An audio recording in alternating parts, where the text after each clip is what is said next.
The Forbidden Rescue, the Arena of Silence, was not a place for hope.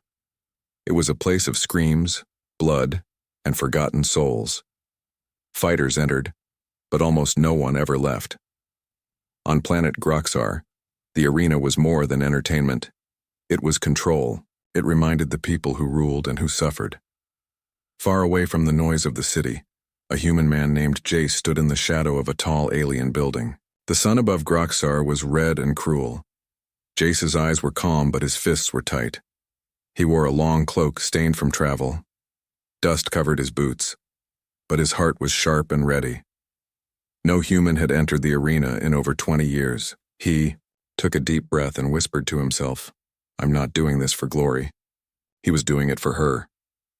Months ago, Jace had been saved by an alien princess named Soraya during a secret peace mission gone wrong. She had risked her life to help him escape a burning city. They had only known each other for 3 days, but something deep had passed between them.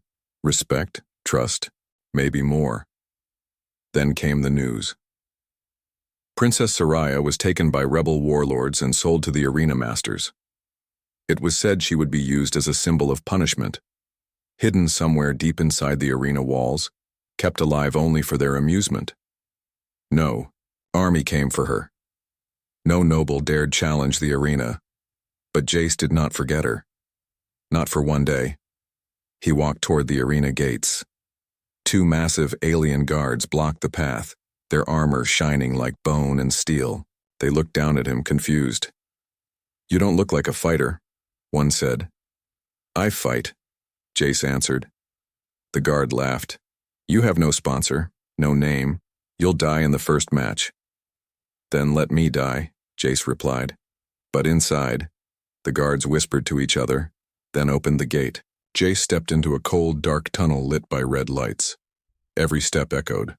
Strange smells filled the air: sweat, oil, blood, fear. He entered the fighter's registry hall. An old alien clerk looked up. "Species?" he asked. "Human," Jace said. The clerk stopped writing. His eyes narrowed. "Human? You're not allowed." "No rule says I can't," Jace said. "Just fear." The clerk stared at him for a long time, then slowly wrote his name in the book.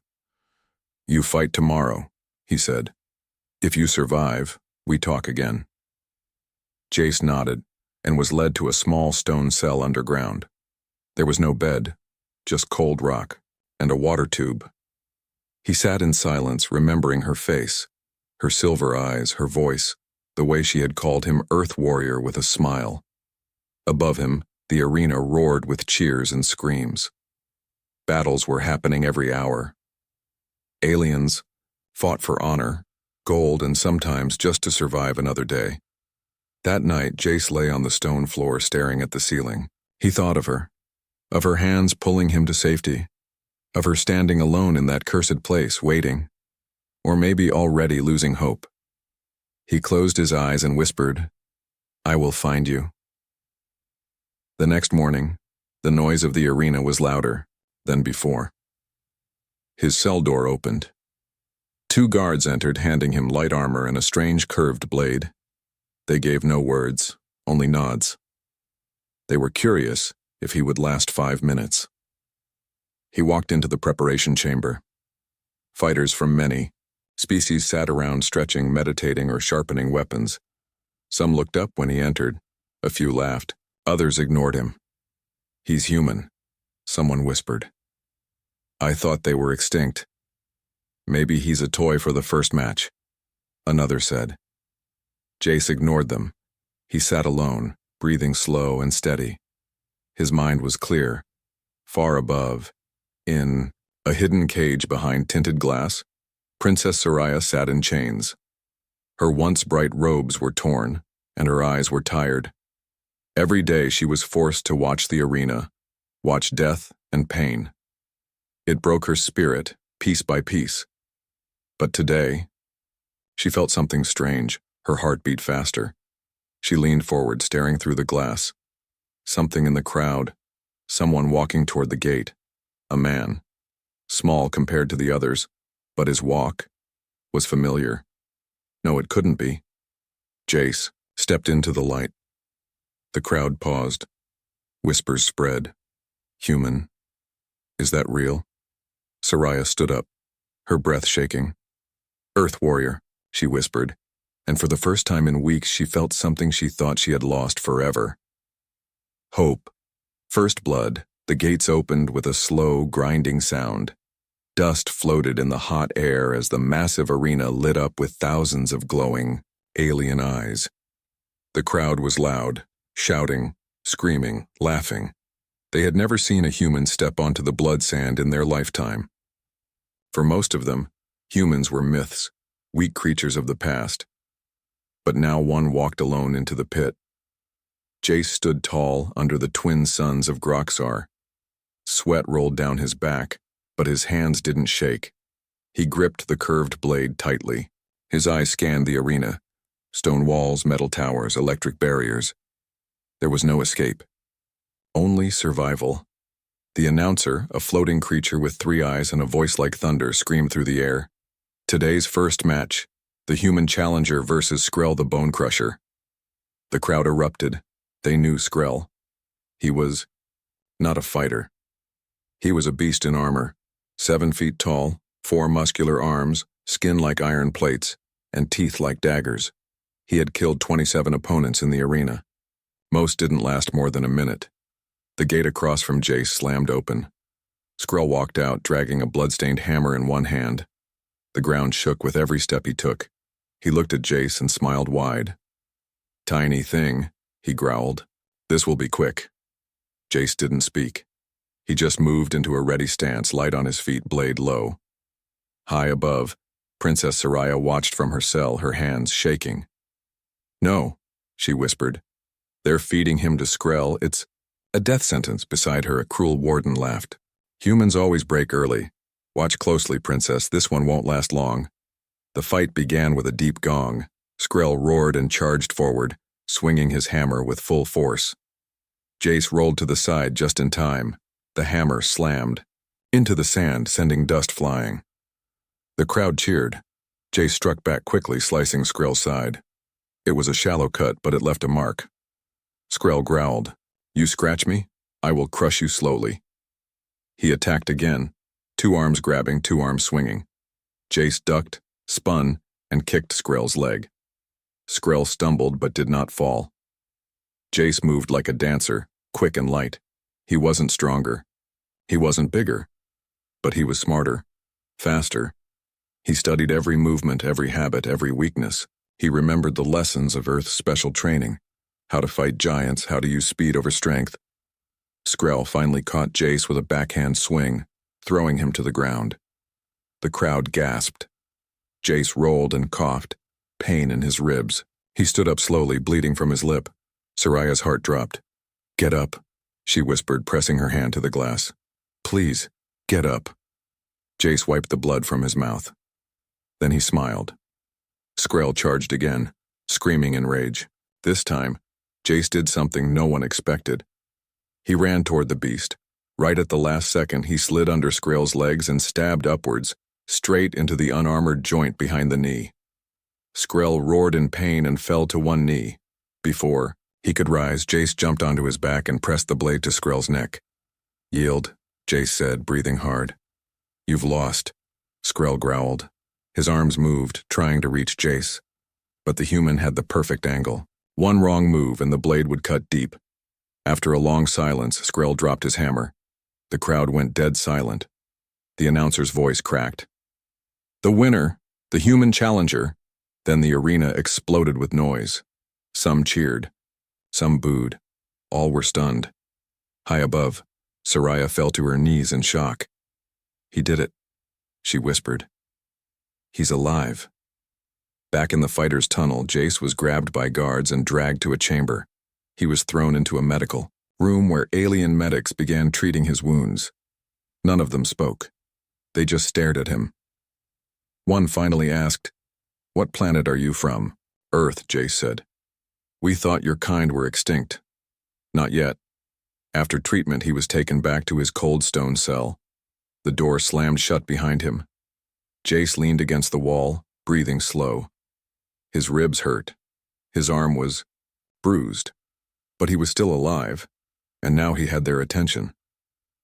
In the Arena Master's control room, a tall, horned alien stood watching the recording of the fight. He was Lord Vak, the master of the arena. His eyes narrowed as he watched the human move, strike, and survive. "Send a probe," he said.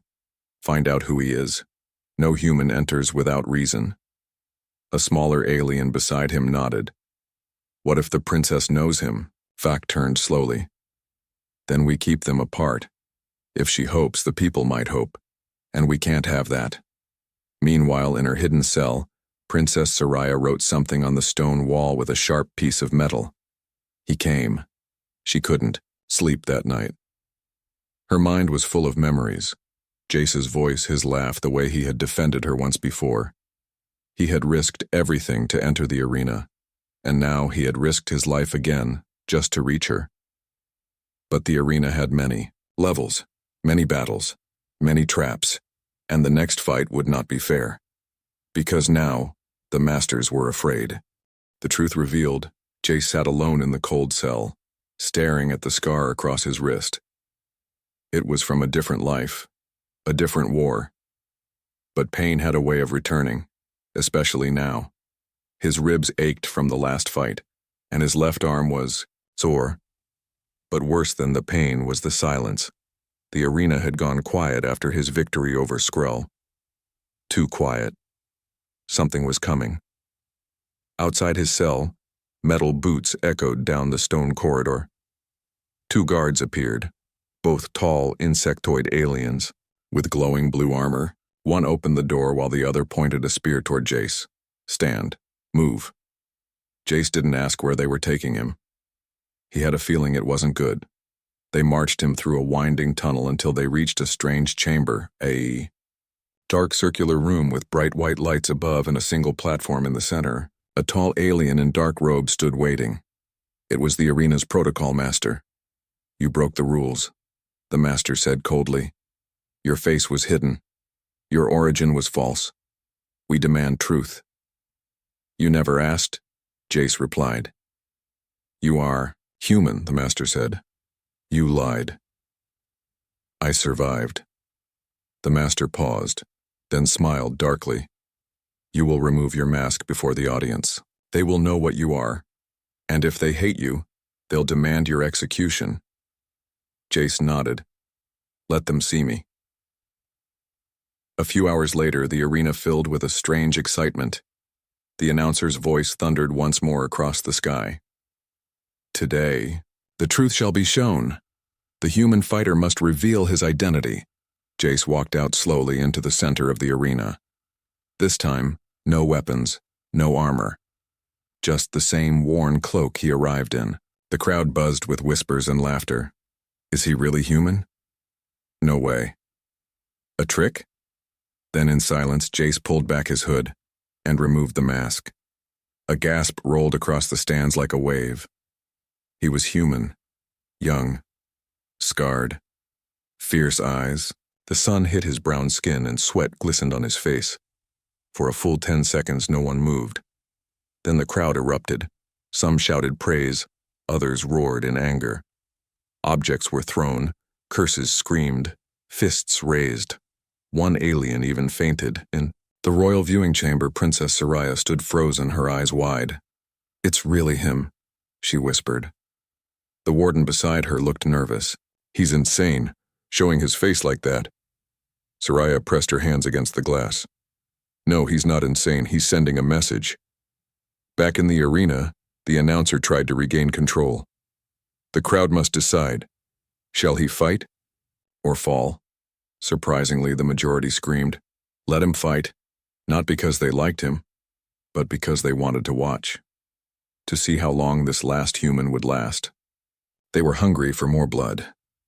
Jace bowed slightly and walked back into the tunnel, his face still uncovered. Later that night, as Jace returned to his cell, he found something waiting for him, a piece of cloth folded neatly on the ground, and, wrapped inside it, a small stone tablet.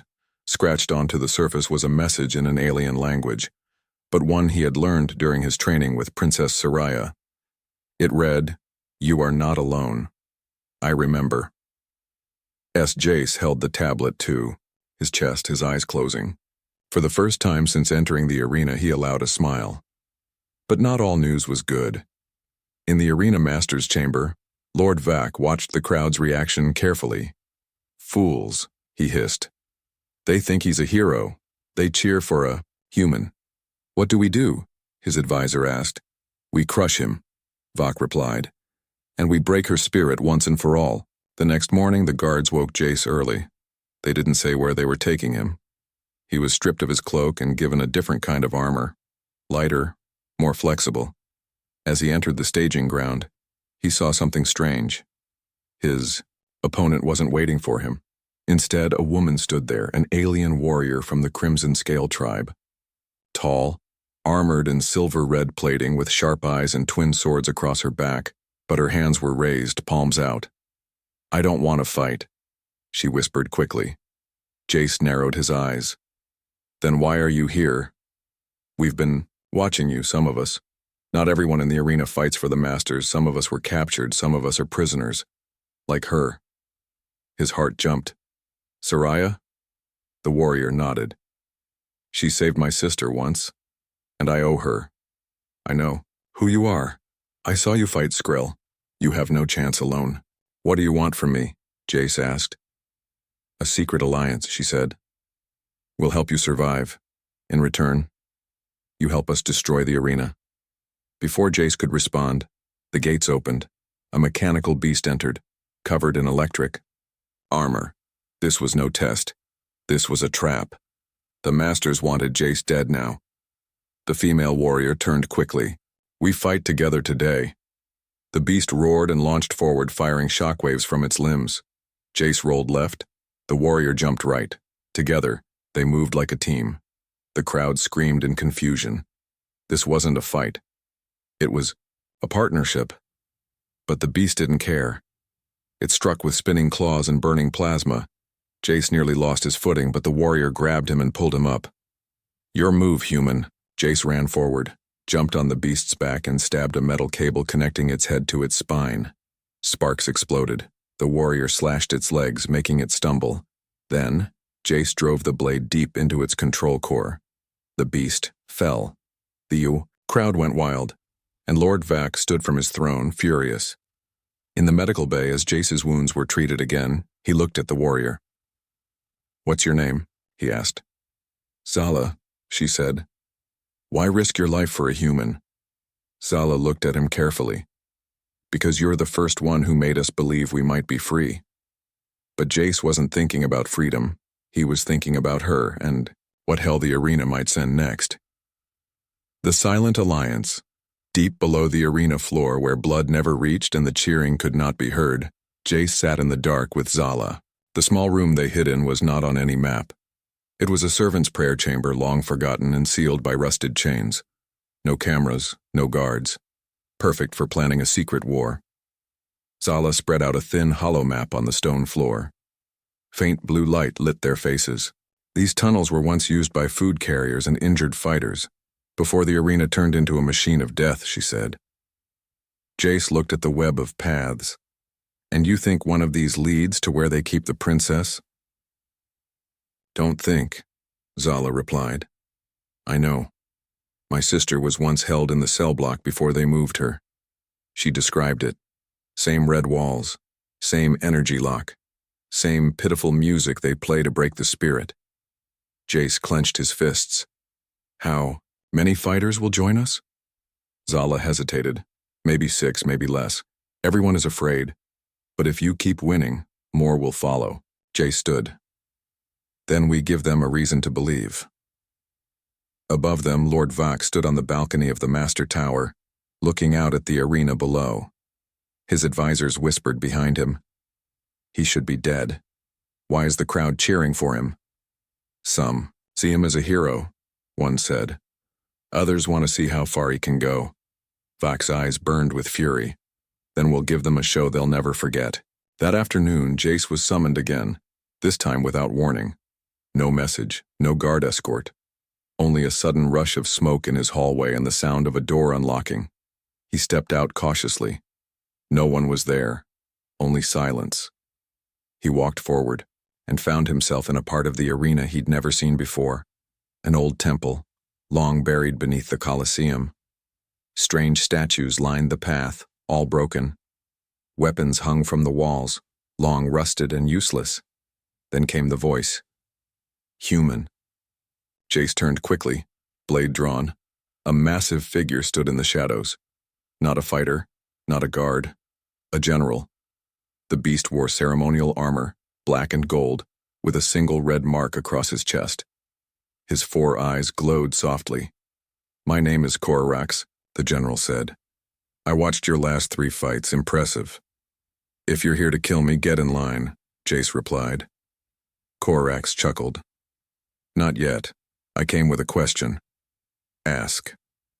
Why are you here? The alien said. Not to fight, not for fame. You came for her, didn't you? Jace stayed silent. Korax stepped closer. The princess saved me once. I was young, wounded, left for dead. She stayed behind and carried me to safety when others ran. She never asked for praise, never used her name to escape. He looked down. I owe her everything. Jace's eyes met his. Then help me save her. Korax hesitated. I can't fight with you, he said, but I can give you this. He handed Jace a small metal disc. This will disable the cell locks for 2 minutes, no more. Use it wisely. And then Korax was gone. That night, Zala, Jace, and 2 others, Drak, a quiet snake-like warrior, and Veer, a scarred old cyborg, gathered in the secret chamber. We strike tomorrow, Jace said. Before the next match, we use the tunnels. We reach her cell. We break her out. Zala frowned. And what then? We'll be hunted. Jace looked around the room. Then we stop hiding. We start fighting, openly. Drak hissed. Suicide. Maybe, Jace said. But I'd rather die free than live 1 more day in this cage. The plan moved fast. At dawn, while the crowd screamed for blood and the arena filled with smoke and fire, Jace slipped into the food tunnels beneath the fighter halls. Zala and Drak followed, each carrying weapons hidden inside sacks of cloth and old bread wrappers. Veer stayed above to create a distraction. He set fire to the weapons storage room, causing chaos among the guards. As Jace moved deeper, the walls began to hum. They were close. 2 guards blocked the red door of the royal cell block. Zala whispered, Quiet or loud? Jace replied, Quick. They jumped. In seconds. Both. Guards were down, unconscious, not dead. Jace inserted the disc Korax gave him into the wall console. The lights flickered. Red turned to green. They ran in, and there she was. Princess Soraya. Her silver eyes opened slowly as the door slid open. She was sitting on a stone bench, hands chained, too weak to speak. Jace dropped to 1 knee. Soraya, it's me. Her eyes filled with tears. You came. Jace gently lifted her to her feet. Always, he whispered. But outside, the alarms began. The 2-minute window was closing. They ran through the tunnel, dragging Soraya between them. Her legs were weak, but her spirit had returned. Zala covered their backs, slicing down a drone that chased them through the lower vents.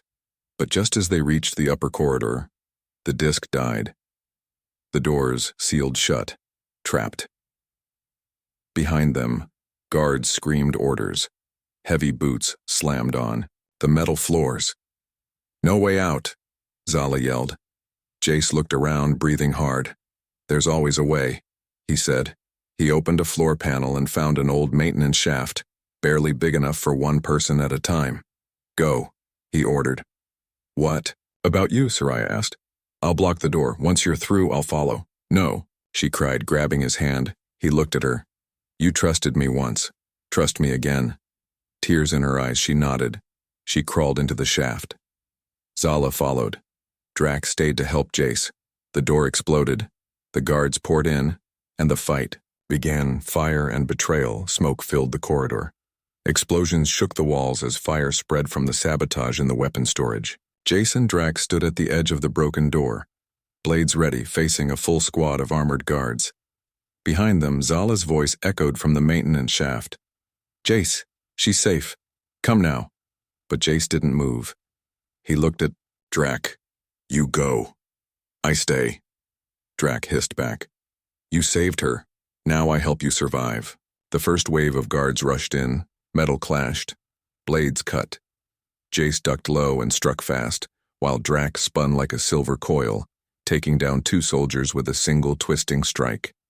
But the guards were trained, armored, and endless. Jace knew they couldn't hold the line. "Fall back," he shouted. They ran through the side door into a dark chamber, a chamber Jace didn't recognize. The door sealed behind them with a hard lock. Strange glowing crystals lined the walls, pulsing, in rhythm with their breathing. "Where are we?" Drac asked. Jace looked around. Then he saw something strange. An old sign on the wall, faded but readable.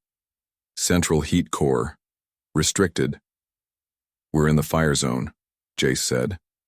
They had entered the arena's power chamber, where the heat systems and plasma engines pulsed below the surface to fuel the blood sand. "We need another way out," Jace said. But then, a voice. A familiar one. "No, Jace," it said coldly. "This is where your rescue ends." They turned. Zala stood in the far corner, sword drawn, not aimed at the guards, aimed at them. "What are you doing?" Jace asked. Breath caught. Zala's face was hard. "I did what I had to. They promised my sister's release if I gave them your route." Drac hissed. "You betrayed us?" Zala lowered her eyes. "They were going to kill her. I had no choice." Jace stared at her. "You had a choice. And now everyone we saved, everything we fought for, is burning." She looked away. "I never meant for this. They told me you'd be captured peacefully." "They lied," Jace said. The walls around them rumbled. The engines below roared louder. Someone was overloading the core. They weren't just trying to capture Jace and Soraya. They were going to kill them all. Above them, in the control tower, Lord Vox stood with a smug grin. "We have their exact position," he said. "Once the core overloads, the chamber will melt. No body, no questions." One of his officers hesitated. "What about the spectators?" Vox's eyes flashed. "We'll blame the rebels, make the human a villain, rewrite the story." He turned to the screen. "Goodbye, Earth Warrior." In the chamber below, Jace saw the warning lights start to flash red. The crystals turned from blue to orange. Hot air rose from the floor. "We have maybe 5 minutes," Jace said. "No time for a fight?" Zala dropped her blade. "Let me help you escape. It's the only way I can fix what I did." Jace nodded slowly. "Then earn it." Zala ran to the back panel, pulling off a cover and revealing a hatch ladder. "This leads to the ventilation duct under the gladiator statues. It'll get you close to the outer rim." Jace and Drac rushed toward it. "I'll stay," Zala said. "I'll seal the hatch after you. They'll think you're dead." Jace looked at her. "You sure?" She gave him a weak smile. "Tell my sister. I kept my promise." He nodded. Then he and Drac climbed up the ladder as the chamber began to burn. Below them, Zala pulled a lever and locked the hatch. Then she stood alone, waiting for the fire. Jace and Drac emerged in a forgotten corridor filled with old statues of past champions. Huge warriors carved in stone, their faces cracked and forgotten. The air was cooler here, but only slightly. A vent nearby led into the old slave tunnels. From there, they could reach the rebel camp. If it still existed, at the edge of the ruins, a small group waited in the shadows. Princess Soraya leaned against a stone pillar, her breathing weak but steady. Her wrists were raw from chains, but her eyes were bright with fire. Veer stood beside her with a plasma rifle. "He's not coming," he muttered. "They must have caught him." "No," she said. "He's still alive. I know it." Just then the wall nearby cracked open, and Jace stumbled out, face covered in ash, blood on his shirt. Drac followed. Limping, Soraya ran to him. "You made it," she whispered. Jace dropped to one knee, exhausted. Not all of us did. She held his hand. Then we finish this. For them. Later that night, in the broken ruins near the arena's edge, Jace, Soraya, Drac, and Veer gathered with the last few rebel fighters. There were only 10 of them now, but they had hope. And a plan. We hit them tomorrow, Jace said. Not in the arena, not in the shadows, but in the open. We take their stage.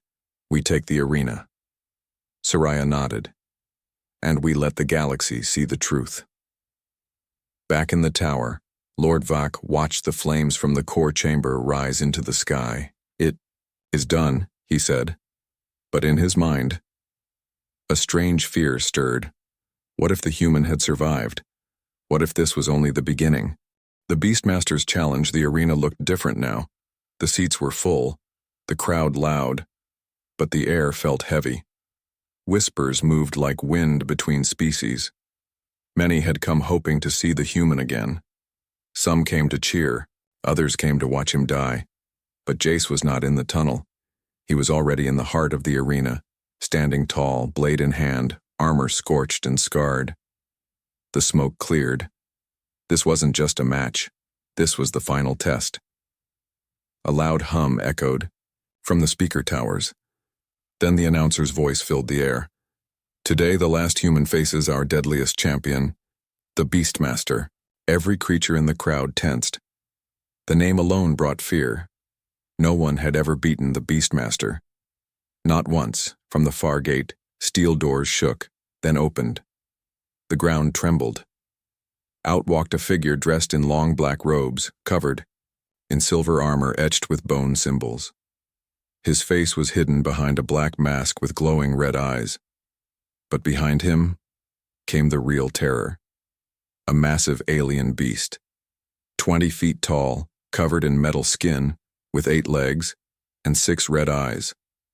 It was half organic, half machine. Its tail crackled with lightning. This wasn't a battle. It was an execution. Up in the secret rebel camp, hidden behind the old gladiator statues, Princess Soraya watched the arena through a hacked drone feed. Her fingers trembled as she whispered, "No, not him." Drac stood beside her. If he wins, the people will rise. And if he dies, then we all fall. Jace didn't flinch as the beast growled. He studied its movement. Slow, heavy steps, claws dragging the sand. The Beastmaster stood still, arms crossed, commanding the creature through a neural collar. The control wire ran from his wrist to the beast's neck. That was the weakness, Jace knew it. But reaching it would mean dodging death at every second. The gong sounded. The beast charged. Jace ran. Sand flew in all directions as the monster's legs pounded the ground. It slammed one claw down. Jace rolled aside, slashed at its leg, and bounced away before the tail could strike. He kept moving, using speed as his shield. The crowd gasped as the human flipped over the beast's back, slicing wires and drawing sparks. But it wasn't enough. The beast caught him mid-jump and threw him into the arena wall. Jace hit the stone hard. He coughed, blood on his lips. One leg wouldn't move right. The beast roared and lunged forward, and just then, the sand exploded. A hidden mine, buried from the last match, blew up under the beast's front leg. Jace took the chance. He jumped onto the beast's back, climbed toward its neck, and raised his blade toward the neural wire. But the Beastmaster acted fast. He pressed a button on his gauntlet. The beast went wild. It threw Jace into the air and snapped its tail around him mid-flight, slamming him into the ground. The audience gasped. Jace didn't move. In the control room, Lord Vak grinned. It's over. But in the dust, Jace opened his eyes. Barely. He saw his broken blade nearby. Saw the crowd. Saw the Beastmaster walking toward him. His whole body screamed in pain, but one thought remained. Soraya. He grabbed the blade and stood up. Slowly.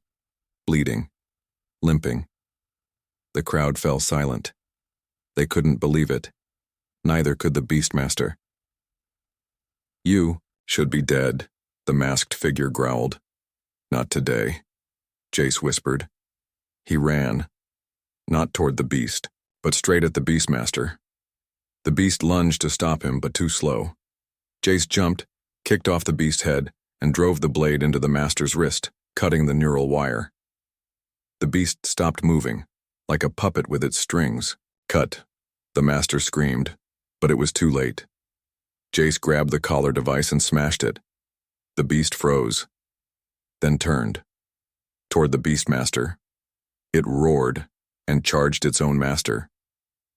The crowd stood up. The beast crushed the master under its claws, then it looked at Jace and walked away. Free. The arena went silent. No one moved. Then slowly, one alien clapped, then another, and another, until the arena thundered with applause. Not cheers for violence. Cheers for something new. Hope. High above, Lord Vok stood frozen. His control high was slipping. Send the kill squads, he shouted. Shut down the arena, seal every gate. But it was too late. Across the arena, rebel fighters, hidden among workers, slaves, and even spectators, rose. They pulled out stolen weapons, and they fought back. Jace stood in the center, holding up the broken collar. This ends now. He shouted. The arena is not a prison.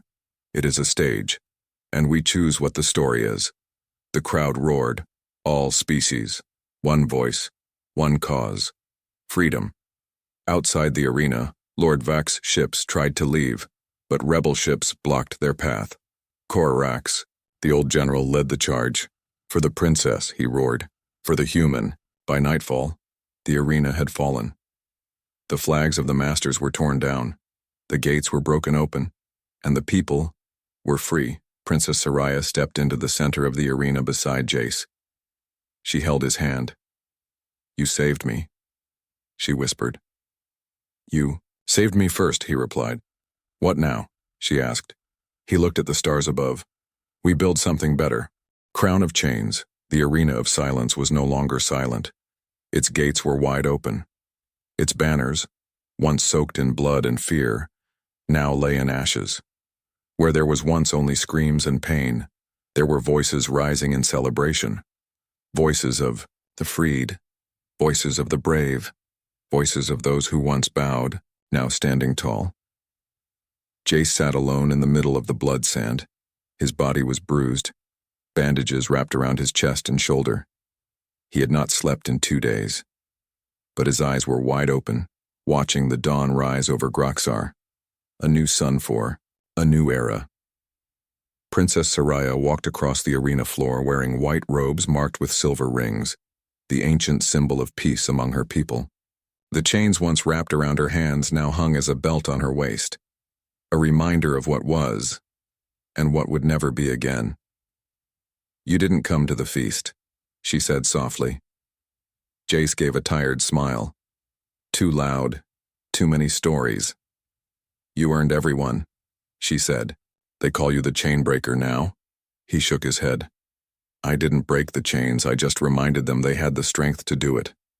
Drac, Veer, Zala's sister, and the last of the rebel fighters had been given places of honor. They stood now not as outlaws but as heroes. Korax had taken command of the arena's outer cities, promising justice and balance. The people believed him. For the first time in generations, Groxar was not ruled by fear. But Jace couldn't rest. Not yet. Deep underground in a sealed bunker, Lord Vak still lived. He had escaped through a secret tunnel during the final battle. But he had no army now. No control collar, no crowd to blind with lies, only darkness and rage. A scar ran across his face, left by the beast's claw. In the corner of the bunker, a cracked screen played an endless loop of the rebellion. Jace standing tall, Soraya holding the broken chains. The people cheering. Bach clenched his fists. They think it's over, he whispered. He tapped into the emergency beacon built into his wrist. But I have one last move. In orbit above Groxar, a dormant satellite blinked awake. Hidden in the stars, it received Vak's signal. Inside its core was a doomsday protocol, an old Imperial failsafe. Project Ashfallet was never meant to be used. Only threatened. Now, it was armed, a plasma weapon capable of turning the arena and half the planet into glass. Back on the surface, Jace was meeting with rebel scouts when the alarm sounded. A deep red pulse across every city screen. One message played in all languages. Took my crown.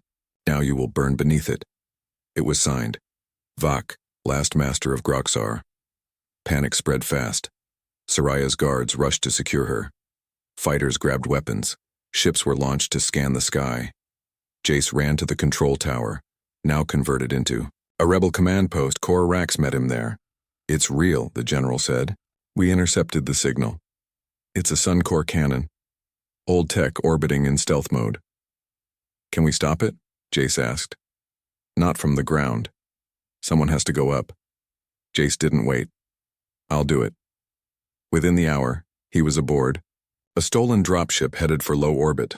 Soraya tried to stop him at the landing pad. Why is it always you? She asked, eyes wet. Jace looked at her gently. Because I started this by entering alone. I have to finish it the same way. She pressed something into his hand. A broken chain from her cell. Bring this back. Or don't come back at all. He nodded, then took off into the stars. The satellite appeared slowly, like a ghost hiding in space. Its black surface shimmered against the stars, its weapon already glowing with charged energy. Jace floated across the docking rail, magnetic boots clinking on the steel. He entered through an old maintenance hatch. Inside it was dark, cold, abandoned, but the core still burned. At the center of the satellite was the trigger panel, an old console surrounded by energy coils, and standing beside it was Lord Vak alive, waiting. You're predictable, human, Vak sneered. Always running toward the fire. You're predictable too, Jace said.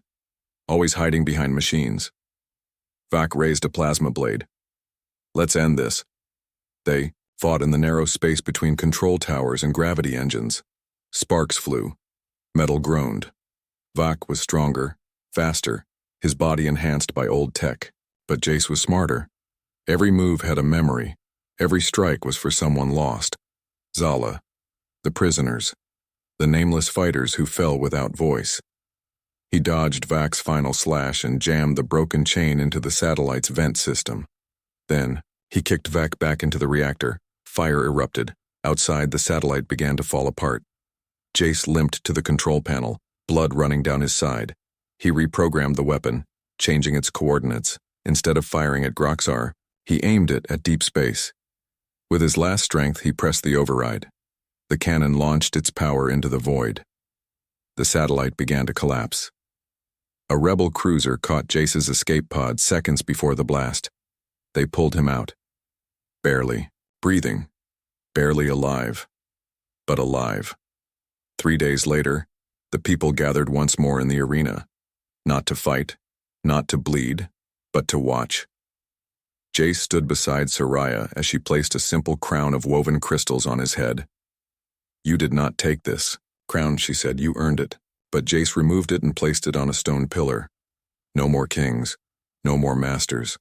Let the people decide. And they cheered. That night, under the stars, Jace and Soraya stood alone. You never asked for anything, she said. What do you want now? He smiled. Peace. And maybe a garden. A garden? Something to grow, he said. Something worth protecting. She held his hand. Then let's grow it together. And far above, the stars watched silently, not at a warrior, not at a hero, but at a man who walked into death and came back with hope. End of story.